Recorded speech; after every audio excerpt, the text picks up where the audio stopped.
إن إبراهيم كان أمة قانتا لله حنيفا ولم يك من المشركين شاكرا لأنعمه اجتباه وهداه إلى صراط مستقيم وآتيناه في الدنيا حسنة وإنه في الآخرة لمن الصالحين ثم أوحينا إليك أن اتبع ملة إبراهيم حنيفا وما كان من المشركين إنما جعل السبت على الذين اختلفوا فيه وإن ربك ليحكم بينهم يوم القيامة فيما كانوا فيه يختلفون ادع إلى سبيل ربك بالحكمة والموعظة الحسنة وجادلهم بالتي هي أحسن إن ربك هو أعلم بمن ضل عن سبيله وهو أعلم بالمهتدين وإن عاقبتم فعاقبوا بمثل ما عوقبتم به ولئن صبرتم لهو خير للصابرين واصبر وما صبرك إلا بالله ولا تحزن عليهم ولا تك في ضيق مما يمكرون إن الله مع الذين اتقوا والذين هم محسنون سبحان الذي أسرى بعبده ليلا من المسجد الحرام إلى المسجد الأقصى الذي باركنا حوله لنريه من آياتنا إنه هو السميع البصير وآتينا موسى الكتاب وجعلناه هدى لبني إسرائيل ألا تتخذوا من دوني وكيلا ذرية من حملنا مع نوح إنه كان عبدا شكورا وقضينا إلى بني إسرائيل في الكتاب لتفسدن في الأرض مرتين ولتعلن علوا كبيرا فإذا جاء وعد أولاهما بعثنا عليكم عبادا لنا أولي بأس شديد فجاسوا خلال الديار وكان وعدا مفعولا ثم رددنا لكم الكرة عليهم وأمددناكم بأموال وبنين وجعلناكم أكثر نفيرا إن أحسنتم لأنفسكم وإن أسأتم فلها فإذا جاء وعد الآخرة ليسوءوا وجوهكم وليدخلوا المسجد كما دخلوه أول مرة وليتبروا ما علوا تتبيرا عسى ربكم أن يرحمكم وإن عدتم عدنا وجعلنا جهنم للكافرين حصيرا إن هذا القرآن يهدي للتي هي أقوم ويبشر المؤمنين الذين يعملون الصالحات أن لهم أجرا كبيرا وأن الذين لا يؤمنون بالآخرة أعتدنا لهم عذابا أليما ويدعو الإنسان بالشر دعاءه بالخير وكان الإنسان عجولا وجعلنا الليل والنهار آيتين فمحونا آية الليل وجعلنا آية النهار مبصرة لتبتغوا فضلا من ربكم ولتعلموا عدد السنين والحساب وكل شيء فصلناه تفصيلا وكل إنسان ألزمناه طائره في عنقه ونخرج له يوم القيامة كتابا يلقاه منشورا وكل إنسان ألزمناه طائره في عنقه ونخرج له يوم القيامة كتابا يلقاه منشورا اقرأ كتابك كفى بنفسك اليوم عليك حسيبا من اهتدى فإنما يهتدي لنفسه ومن ضل فإنما يضل عليها ولا تزر وازرة وزر أخرى وما كنا معذبين حتى نبعث رسولا وإذا أردنا أن نهلك قرية أمرنا مترفيها ففسقوا فيها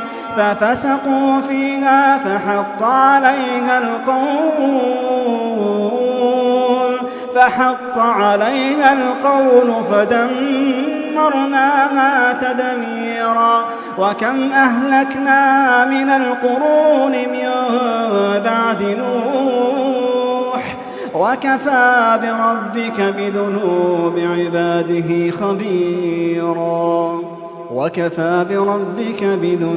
عباده خبيرا بصيرا من كان يريد العاجلة عجلنا له فيها ما نشاء لمن نريد ثم جعلنا له جهنم يصلاها مذموما مدحورا ومن أراد الآخرة وسعى لها سعيها وهو مؤمن فأولئك كان سعيهم مشكورا كلا نمد هؤلاء وهؤلاء من عطاء ربك وما كان عطاء ربك محظورا انظر كيف فضلنا بعضهم على بعض وللآخرة أكبر درجات وأكبر تفضيلا لا تجعل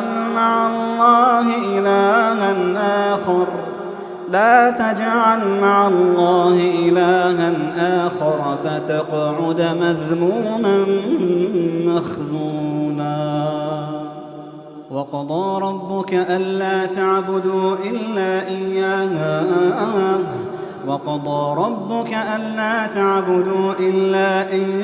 وبالوالدين إحسانا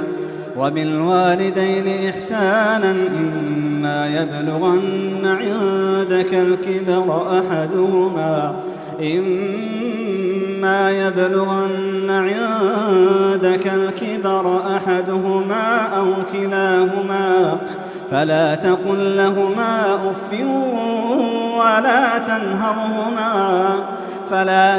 لهما أف ولا تنهرهما وقل لهما قولا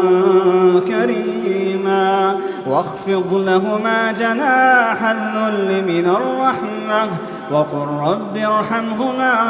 وقل رب ارحمهما كما ربياني صغيرا ربكم أعلم بما في نفوسكم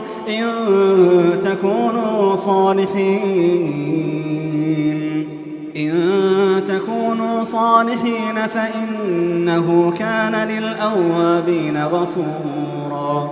وآت ذا القربى حقه والمسكين وابن السبيل ولا تبذر تبذيرا إن المبذرين كانوا إخوان الشياطين وكان الشيطان لربه كفورا وإما تعرضن عنهم ابتغاء رحمة من ربك ترجوها فقل لهم قولا ميسورا ولا تجعل يدك مغلولة إلى عنقك ولا تبسطها كل البسط فتقعد ملوما محسورا إن ربك يبسط الرزق لمن يشاء ويقدر إنه كان بعباده خبيرا بصيرا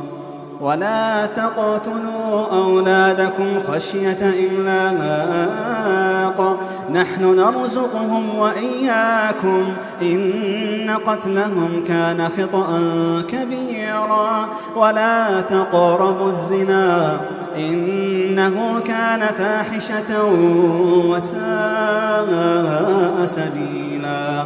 ولا تقتلوا النفس التي حرم الله إلا بالحق ومن قتل مظلوما فقد جعلنا لوليه سلطانا فلا يسرف في القتل إنه كان منصورا ولا تقربوا مال اليتيم إلا بالتي هي أحسن حتى يبلغ أشده وأوفوا بالعهد إن العهد كان مسؤولا وأوفوا الكيل إذا كلتم وزنوا بالقسطاس المستقيم ذلك خير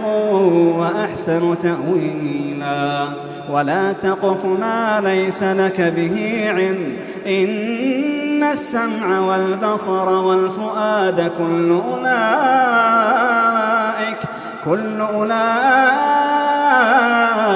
كان عنه مسؤولا ولا تمش في الأرض مرحا إنك لن تخرق الأرض ولن تبلغ الجبال طولا كل ذلك كان سيئه عند ربك مكروها ذلك مما أوحى إليك ربك من الحكمة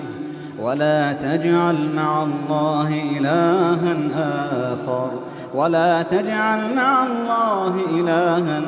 آخر فتلقى في جهنم ملوما مدحورا أفأصفاكم ربكم بالبنين واتخذ من الملائكة إناثا إنكم لتقولون قولا عظيما ولقد صرفنا في هذا القرآن ليذكروا وما يزيدهم إلا نفورا قل لو كان معه آلهة كما يقولون إذا لابتغوا إلى ذي العرش سبيلا سبحانه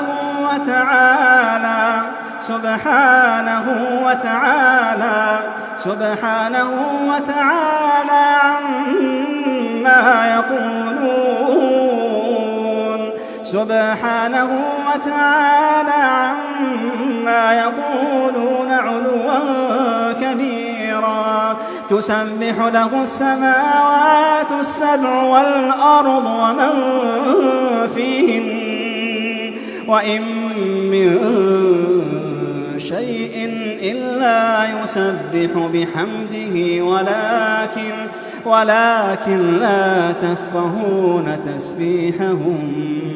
إنه كان حليما غفورا وإذا قرأت القرآن جعلنا بينك وبين الذين لا يؤمنون بالآخرة حجابا مستورا وجعلنا على قلوبهم أكنة أن يفقهوه وفي آذانهم وقرا وإذا ذكرت ربك في القرآن وحده ولوا على أدبارهم نفورا نحن أعلم بما يستمعون به إذ يستمعون إليك وإذ هم نجوى إذ يقول الظالمون إن تتبعون إلا رجلا مسحورا انظر كيف ضربوا لك الأمثال فضلوا فلا يستطيعون سبيلا وقالوا أئذا كنا عظاما ورفاتا أئنا لمبعوثون خلقا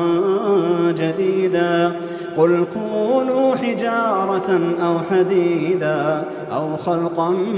مما يكبر في صدوركم فسيقولون من يعيدنا قل الذي فطركم أول مرة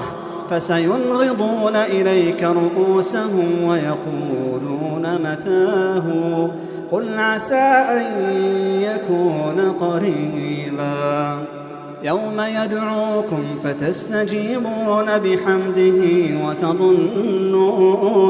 وتظنون إن لبثتم إلا قليلا وقل عبادي يقولوا التي هي أحسن إن الشيطان ينزغ بينهم إن الشيطان كان للإنسان عدوا مبينا ربكم أعلم بكم إن يشأ يرحمكم أو إن يشأ يعذبكم وما أرسلناك عليهم وكيلا وربك أعلم بمن في السماوات والأرض ولقد فضلنا بعض النبيين على بعض وآتينا داود زبورا قل ادعوا الذين زعمتم من دونه فلا يملكون كشف الضر عنكم ولا تحويلا أولئك الذين يدعون يبتغون إلى ربهم الوسيلة أيهم أقرب ويرجون رحمته ويخافون عذابه إن عذاب ربك كان محذورا وإن من قرية إلا نحن مهلكوها قبل يوم القيامة أو معذبوها عذابا شديدا كان ذلك في الكتاب مسطورا وما منعنا أن نرسل بالآيات إلا أن كذب بها الأولون وآتينا ثمود الناقة مبصرة فظلموا بها وما نرسل بالآيات إلا تخويفا وإذ قلنا لك إن ربك أحاط بالناس وما جعلنا الرؤيا التي أريناك إلا فتنة للناس والشجرة الملعونة في القرآن ونخوفهم فما يزيدهم إلا طغيانا كبيرا وإذ قلنا للملائكة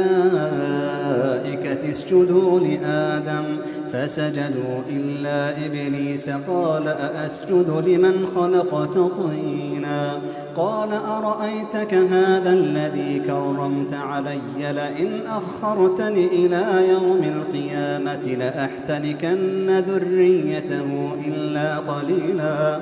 قال اذهب فمن تبعك منهم فإن جهنم جزاؤكم جزاء موفورا واستفزز من استطعت منهم بصوتك وأجلب عليهم بخيلك ورجلك وشاركهم في الأموال والأولاد وعدهم وما يعدهم الشيطان إلا غرورا إن إن عبادي ليس لك عليهم سلطان وكفى بربك وكيلا ربكم الذي يزجي لكم الفلك في البحر لتبتغوا من فضله إنه كان بكم رحيما وإذا مسكم الضر في البحر ضل من تدعون إلا إياه فلما نجاكم إلى البر أعرضتم وكان الإنسان كفورا أفأمنتم أن يخسف بكم جانب البر أو يرسل عليكم حاصبا ثم لا تجدوا لكم وكيلا أم أمنتم أن يعيدكم فيه تارة أخرى فيرسل عليكم قاصفا من الريح فيغرقكم بما كفرتم ثم لا تجدوا لكم علينا به تبيعا ولقد كرمنا بني آدم وحملناهم في البر والبحر ورزقناهم من الطيبات وفضلناهم على كثير ممن خلقنا تفضيلا يوم ندعو كل أناس بإمامهم فمن أوتي كتابه بيمينه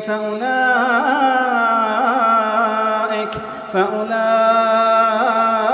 يقرؤون كتابهم ولا يظلمون فتيلا ومن كان في هذه أعمى فهو في الآخرة أعمى وأضل سبيلا وإن كادوا ليفتنونك عن الذي أوحينا إليك لتفتري علينا غيره وإذا لاتخذوك خليلا ولولا أن ثبتناك لقد كدت تركن إليهم شيئا قليلا إذا لأذقناك ضعف الحياة وضعف الممات ثم لا تجد لك علينا نصيرا وإن كادوا ليستفزونك من الأرض ليخرجوك منها وإذا لا يلبثون خلافك إلا قليلا سنة من قد أرسلنا قبلك من رسلنا ولا تجد لسنتنا تحويلا أقم الصلاة لدلوك الشمس إلى غسق الليل وقرآن الفجر إن قرآن الفجر كان مشهودا ومن الليل فتهجد به نافلة لك عسى أن يبعثك ربك مقاما محمودا وقل رب أدخلني مدخل صدق وأخرجني مخرج صدق واجعل لي من لدنك سلطانا نصيرا وقل جاء الحق وزهق الباطل إن الباطل كان زهوقا وننزل من القرآن ما هو شفاء ورحمة للمؤمنين ولا يزيد الظالمين إلا خسارا وإذا أنعمنا على الإنسان أعرض ونأى بجانبه وإذا مسه الشر كان يئوسا قل كل يعمل على شاكلته فربكم أعلم بمن هو أهدى سبيلا ويسألونك عن الروح قل الروح من أمر ربي وما أوتيتم من العلم إلا قليلا ولئن شئنا لنذهبن بالذي أوحينا إليك ثم لا تجد لك به علينا وكيلا إلا رحمة من ربك إن فضله كان عليك كبيرا قل لئن اجتمعت الإنس والجن على أن يأتوا بمثل هذا القرآن لا يأتون بمثله ولو كان بعضهم لبعض ظهيرا ولقد صرفنا للناس في هذا القرآن من كل مثل فأبى أكثر الناس إلا كفورا وقالوا لن نؤمن لك حتى تفجر لنا من الأرض ينبوعا أو تكون لك جنة من نخيل وعنب فتفجر الأنهار خلالها تفجيرا أو تسقط السماء كما زعمت علينا كسافا أو تأتي بالله والملائكة قبيلا أو يكون لك بيت من زخرف أو ترقى في السماء ولن نؤمن لرقيك حتى تنزل علينا كتابا نقرأه قل سبحان ربي هل كنت إلا بشرا رسولا وما منع الناس أن يؤمنوا إذ جاءهم الهدى إلا أن قالوا أبعث الله بشرا رسولا قل لو كان في الأرض ملائكة يمشون مطمئنين لنزلنا عليهم من السماء ملكا رسولا قل كفى بالله شهيدا بيني وبينكم إنه كان بعباده خبيرا بصيرا ومن يهد الله فهو المهتد ومن يضلل فلن تجد لهم أولياء من دونه ونحشرهم يوم القيامة على وجوههم عميا وبكما وصما مأواهم جهنم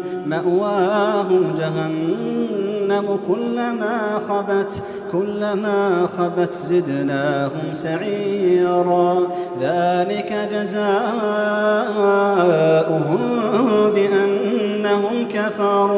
بأنهم كفروا بآياتنا وقالوا أئذا كنا عظاما ورفاتا أئنا لمبعوثون خلقا جديدا أولم يروا أن الله الذي خلق السماوات والأرض قادر على أن يخلق مثلهم وجعل لهم أجلا لا ريب فيه فأبى الظالمون إلا كفورا قل لو أنتم تملكون خزائن رحمة ربي إذا لأمسكتم خشية الإنفاق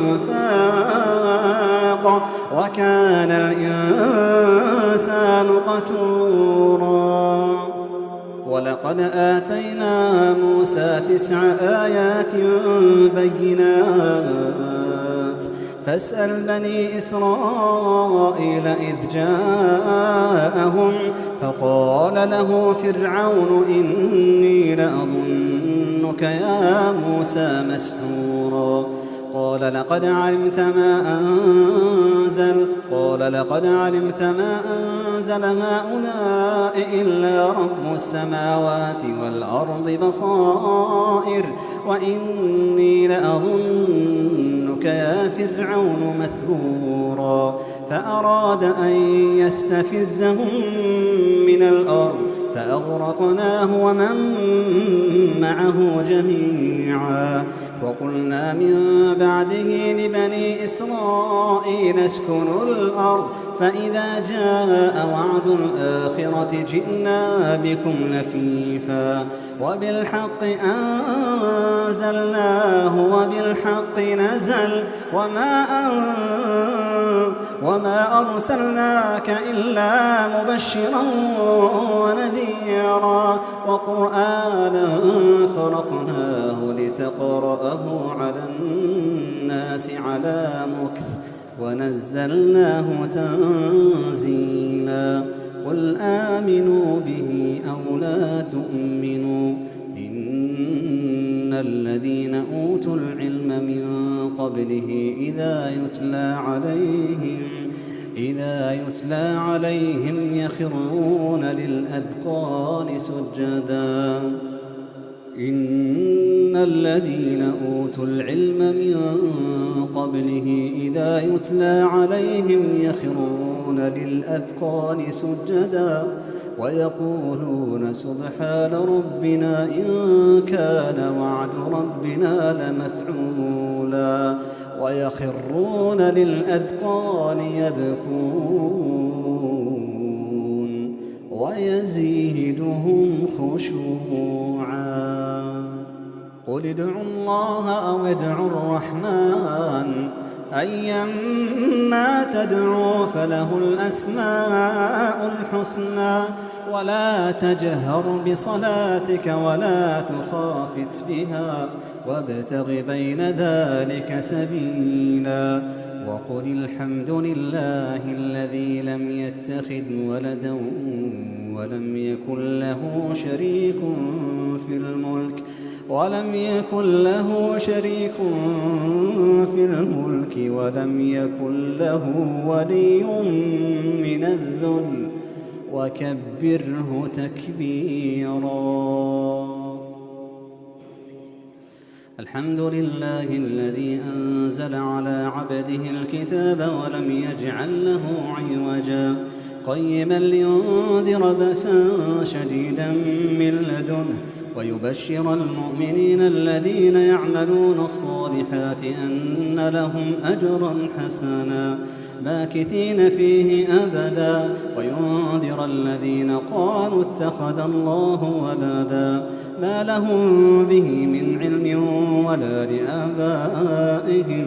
كبرت كلمة تخرج من أفواههم إن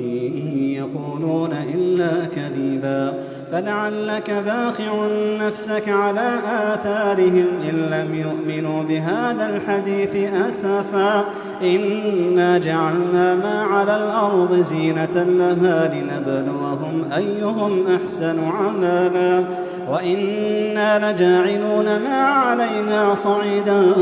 جرزا أم حسبت أن أصحاب الكهف والرقيم كانوا من آياتنا عجبا إذ أوى الفتية إلى الكهف فقالوا ربنا آتنا من لدنك رحمة وهيئ لنا من أمرنا رشدا فضربنا على آذانهم في الكهف سنين عددا ثم بعثناهم لنعلم أي الحزبين أحصى لما لبثوا أمدا نحن نقص عليك نبأهم بالحق إنهم فتية آمنوا بربهم وزدناهم هدى وربطنا على قلوبهم إذ قاموا فقالوا ربنا رب السماوات والأرض لن ندعو من دونه إلها لقد قلنا إذا شططا هؤلاء قوم اتخذوا من دونه آلهة لولا يأتون عليهم بسلطان بين فمن أظلم ممن افترى على الله كذبا وإذ اعتزلتموهم وما يعبدون إلا الله فأووا إلى الكهف ينشر لكم ربكم من رحمته ويهيئ لكم من أمركم مرفقا